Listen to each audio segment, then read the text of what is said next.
Welcome to the AFCEA Leadership Forum 5-Question Series. I'm Max Kakis with AFCEA International. Our guest today is retired Navy Vice Admiral Doug Crowder, currently the chairman of the board of the George and Carol Olmstead Foundation. Before joining the foundation, Admiral Crowder held several executive positions with units of the Boeing Company. Prior to that, Admiral Crowder served in the U.S. Navy from 1974 to 2010, in which his last assignment was Deputy Chief of Naval Operations for Plans and Strategies N3 and 5. He's commanded the 7th Fleet, a destroyer squadron, and a carrier group, and also oversaw post-tsunami recovery efforts in Indonesia. Admiral, welcome to AFCEA. Thank you for joining us today. Now, before we get to the 5 questions, I was curious about your work with the Olmstead Foundation, and I found it fascinating. Tell me about the work that you're doing for the foundation. Sure. Well, as chairman of the board, the George and Carol Olmstead Foundation has been around for about 55 years now. And we provide scholarships to young junior officers early in their career who have potential for leadership at higher levels in their service.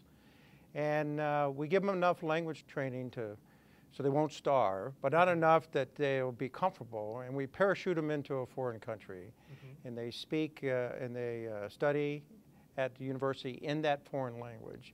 And more importantly, they live on the local economy. There's no support for them. They're not assigned to the embassy. They don't live in base housing. They have to figure all that out.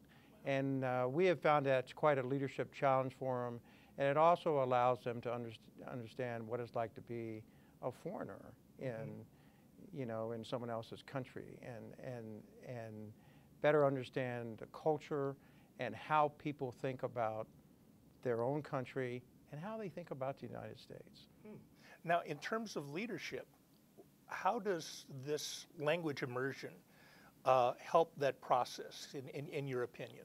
Yeah, well, if you don't know the language, you can't really get immersed in the culture. Sure. And that's what is really important. What makes them tick? Why is it that the country that they're living in runs like it does? Just because it's different doesn't mean it's wrong.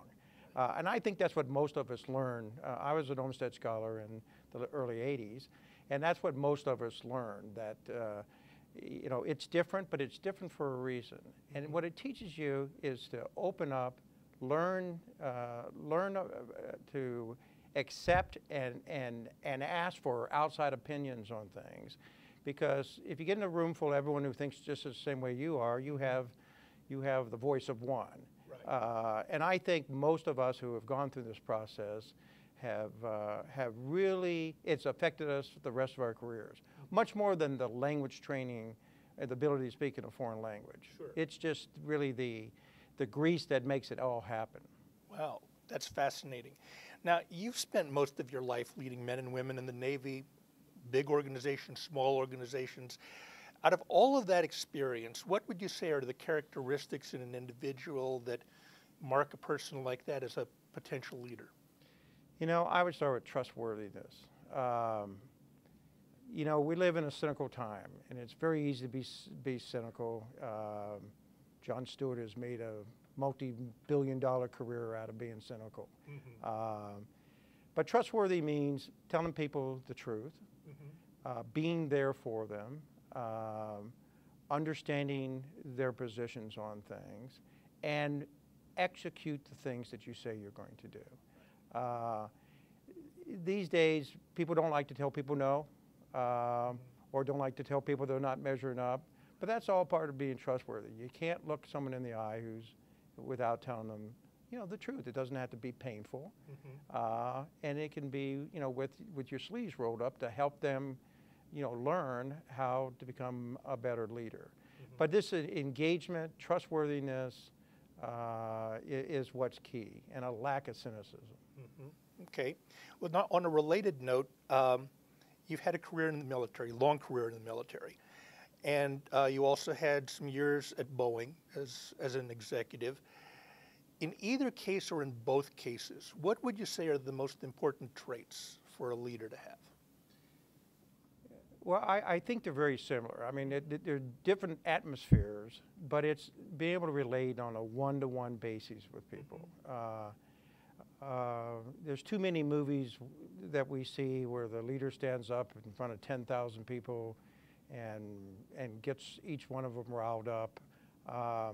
You know, I guess some folks can do that sometime, but it's about making sure the individual knows that they're important, they're a vital piece of the organization, and that their input is critical, and that we're gonna listen to you, and we're going to tell you what you need to do to promote and to grow either in the company or in the military, either one. Mm-hmm.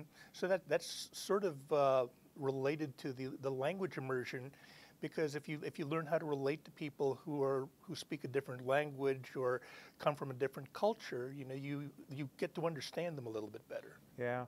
Well, Max, I'll tell you, you know, most leaders, and I wouldn't call myself, I'm a student of leadership. I'm not a teacher of leadership, okay. And I'm still learning. And I've learned from leaders that I've worked for over the years or have seen, and quite frankly, I still the best of what they do. Mm-hmm. And one of the key things I learned early on was from an admiral I worked for as a pretty junior officer. It was clear that he knew more about the subject than any of us who sat around the table in the morning briefing him. But he allowed us to talk first and us to give recommendations.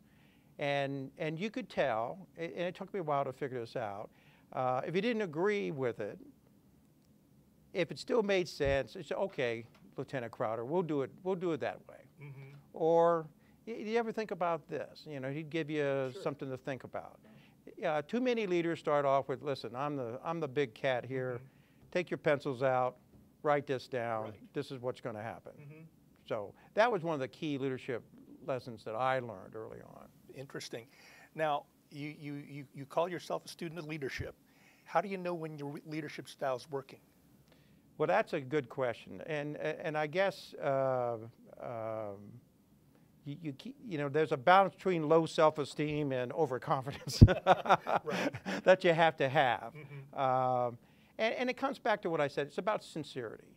You know, people know you're trying. They know you're engaged. Right. They know you're interested. You don't want to sit there and put a thermometer in, you know, every time you talk to someone. You just got to have the confidence that is useful to them. Mm-hmm. That you're demonstrating that you really are interested and you really are engaged, and I guess the way you do grade it is, how does the organization do? And it's not a, you know, instant. You know, we live in what I call the Jiffy Lube generation. Right. If it takes more than 20 minutes to get something done, my kids aren't interested. Okay. Right. And I think leadership is building a brick walkway. Mm-hmm. And if you wanted to go out to, you know, the swing set, it's going to take a while. Sure.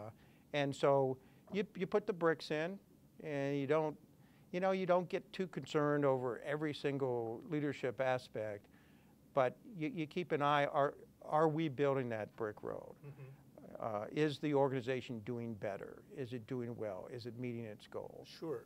Now, we also ask our guests on this program to talk about learning from failure, because a good leader can also learn from failure as much as he or she can learn from their successes. Yeah. What have you learned from the things that didn't always go right for you? Yeah, you heard me say it a couple of times, and that's this idea of cynicism. It's in big organizations, it's mm-hmm. very easy to get cynical right. about the uppers mm-hmm. in the organization. They mm-hmm. don't know, they're all screwed up. You know, if we only had better leaders, you know, why the heck are we doing this, blah, blah, blah. And it's very easy to what I call, you know, at your level, to have what's called, you know, kind of a common enemy.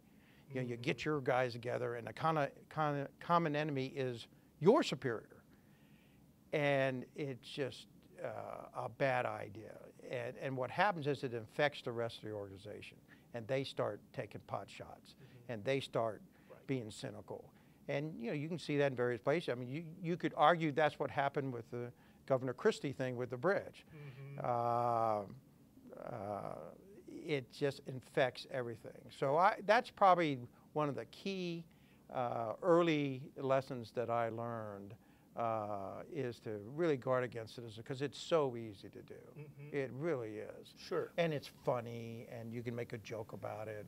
But underneath it all, it's not. There's nothing really funny about it. It infects the organization after a while.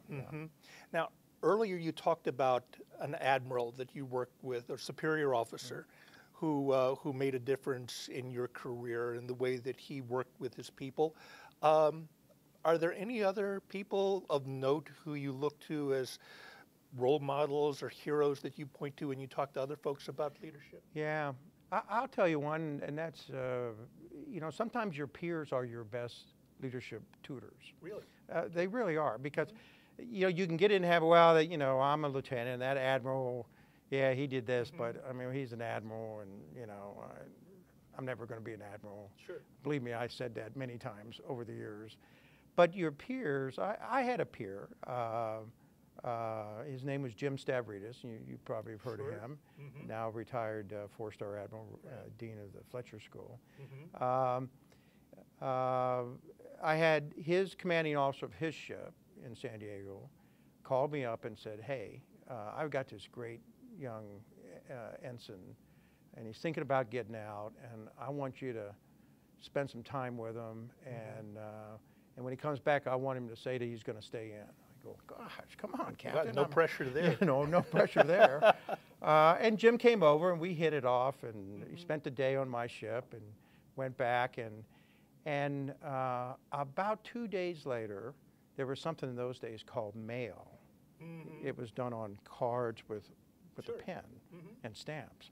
About 2 days later, a card came from Ensign Stavridis took the time to write me a thank you note and tell me how important that was, that I took the time, and now he understands that there's more to, you know, the Navy and to leadership than he had previously known, and thank you very much. I still have that card. Wow. Okay. So I learned a lot from young Ensign Stavridis that day. And to this day, I've written notes to folks who've done, you know, things well and that sort of thing. Even today, I have people to tell me that, you know, I've never gotten a letter before. You know, some of the young folks at Boeing that worked in my business unit. But it's pretty impactful. And again, I learned that from a peer. Wow. That's amazing, and it's so great when you can make a difference in a younger person's life that way. Yeah, that's terrific. Well, Doug, on that note, I want to thank you for your service, and I want to thank you for sharing your insights on leadership with us today. It's been a great conversation. I really appreciate your taking the time to talk to us. I'm Max Kakis. You've been watching the AFCEA Leadership Forum 5 Question Series.